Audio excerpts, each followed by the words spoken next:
అయితే ఇప్పుడు పెద్ద హీరోస్‌లో ఎస్పెషల్లీ 'నాగార్జున' గారితో మీకు చాలా ఎక్కువ అనుబంధం ఉంది. మిగతా హీరోస్‌తో కంటే గూడా. అది ఎందుకు సార్ అలా? ఎలాగా?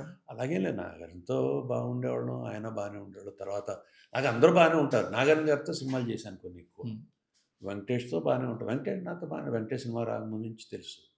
అలాగే చిరంజీవి గారు ఆయన అసలు వేషాలేసుకుంటానికి మద్రాసు వచ్చినప్పుడు తెలుసు. బట్ హ్మ్. అంత ఎక్కువ కలిసి తిరిగినోళ్ళం కాదు. We know it. యాహ్! దాని తర్వాత ఎన్ని సినిమాలు చేశారు, ఏ సినిమాలో చేయలే. ఒక సినిమా, 2 సినిమాలు చేశారు. తర్వాత ఆయనతో అటాచ్‌మెంట్. ఆయన నన్ను అంటే సీ మనం ఎలా ఉంటాం వాళ్ళు అలా రిసీవ్ చేసుకుంటారు. కరెక్ట్.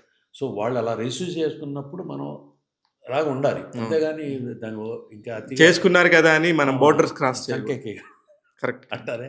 సో, అవును. చిరంజీవి గారు ఎవ్రీబడీ ఈజ్ గుడ్. నాగార్జున ఎప్పుడు ఎందుకో తెలియకుండా ఆయన సినిమాలు చేయటం కొంచెం ఆయనతో ఇది ఉండేది. అవును. దాంతో అలాగా 'నాగార్జున' గారు చాలా మంది కొత్త దర్శకుల్ని గూడా తీసుకొచ్చిన ఘనత, చరిత్ర 'నాగార్జున' గారికుంది.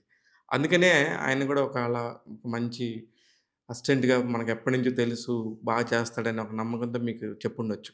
అది కాదు. నాకు డైరెక్షన్ చేయమని చెప్పలేదు. హ్మ్. అప్పుడు నేను 'వన్స్ మోర్' సినిమా తీసిన తర్వాత 'వన్స్ మోర్‌లో' నాగార్జున యాక్ట్ చేయాల్సింది. కుదరలేదు వద్దనుకున్నాం. ఆ సినిమా సరిగ్గా ఆడలేదు. శివనాగేశ్వరరావు గారు డైరెక్టరు. శివనాగేశ్వరరావు డైరెక్షన్‌లో. ఆ శివనాగేశ్వరరావు తప్పేం లేదు. అది ఏమైందంటే స్ట్రైక్ రావటం 2 సార్లు డిలే హ్మ్. అయిపోవటం, అది అయిపోవటం ఏదో some bad luck picture didn't do well. ఆడలేదు, సినిమా పోయింది, డబ్బులు పోయినాయి. ఆ విషయంలో నాగార్జున గారు సినిమా చేస్తానన్నారు. బట్ ఎంత నష్టం వచ్చింది సార్ సుమారు? అయ్యేమి లేని నష్టం అయన్నీ. అంటే కాదు నా ఉద్దేశ్యం. నాకిప్పుడు నేనే నే ఇంటికాడ నుంచి ఆస్తులు అమ్మేసో లేతే చేసిందేం లేదు. వచ్చినయి పోయినయి. అంతే. So, that's a different. ఎన్ని సినిమాలు చేశారు సార్ నిర్మాతగా? 5, 6 సినిమాలు చేసాం. But that's okay. అప్పుడు నాగార్జున గారు చెప్పారు. తర్వాత శ్రీహరి హీరో అయిన తర్వాత శ్రీహరి బెన్ అనేవాడు హ్మ్. బాగా క్లోజ్. బెన్ బాగా. సినిమా బాగా బిజినెస్ ఉంది బెన్ నా మీద. హ్మ్. నీకు డబ్బులొస్తే చేసుకో సినిమా ఒకటి. ఆ!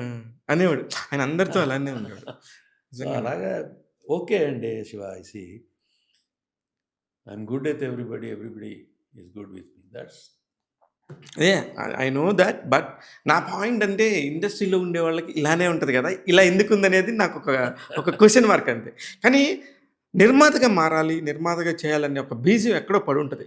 ఆ! నిర్మాతగా అసలు ఏది బీజం లేదు. That's what I'm telling. I don't know any kind of aim or goal or to be this or to be that. Assistant డైరెక్టర్‌గా ఉండేటప్పుడు నందకుమార్ గారని ఒక ఆయన ఉంటాడు. ఇంతకుముందు కూడా చెప్పాను. ఆయన ఎప్పటి నుంచో సీనియర్. మోహన్ గాంధీ గారు, నందకుమార్ గారు, విశ్వం గారు. వీళ్ళు ముగ్గురు కో డైరెక్టర్స్. హ్మ్. Senior most. హ్మ్. మోహన్ గాంధీ గారు డైరెక్టర్ అయిపోయారు. తర్వాత నేను బాగా నేను అసిస్టెంట్ డైరెక్టర్‌ని. వీళ్ళంతా క్లోజ్‌గా ఉండేవాడు. నన్ను లైక్ చేసేవాళ్ళు వాళ్ళు కూడా. వాళ్ళు senior most people but still they used to like me. నాకు ఏదో అందరూ కలిసి బీర్ తాగేవాళ్ళం, కూర్చునేవాళ్ళం, తిరిగేవాళ్ళం. అప్పుడు నందకుమార్ గారు నేను ఎప్పుడు డైరెక్టర్ అవుతాను అది. నేను చేస్తాను సార్ సినిమా అన్నాడు. సినిమా చేసి ఓహ్! అనుకోకుండా అదేం ఆ సినిమా? రోజు బీర్ తాగి అది మా మా 'ఇదేనా న్యాయం' అని ఓకే. భానుచంద్రతో ఆ! చేశాను. ఓకే. 'ధర్మయుద్ధం' నవల. మల్లాది వెంకటకృష్ణమూర్తి గారి నవల. పెద్ద క్రేజ్ ఆ రోజుల్లో అవును. మల్లాది గారి నవల. అప్పుడు మల్లాది గారు మనకు బాగా క్లోజ్ నాకు, నందు గారు బట్టి. ఆయన డబ్బులు కూడా తీసుకోకుండా ఆ నవల ఎంతమంది అడిగినా కూడా నాకిచ్చారు. ఓకే. ఆ నవల అనౌన్స్ చేయగానే అడ్వాన్స్ పెట్టేసి సినిమాలు తీశాను. ఓకే. సో, నందకుమార్ గారిని డైరెక్ట్ చేశాం. అలాగే మళ్ళీ ఇంకో సినిమా చేశాం. అలాగా శివనాగేశ్వరరావు సినిమా అయిపోయింది. రిలీజ్ అవ్వట్లా.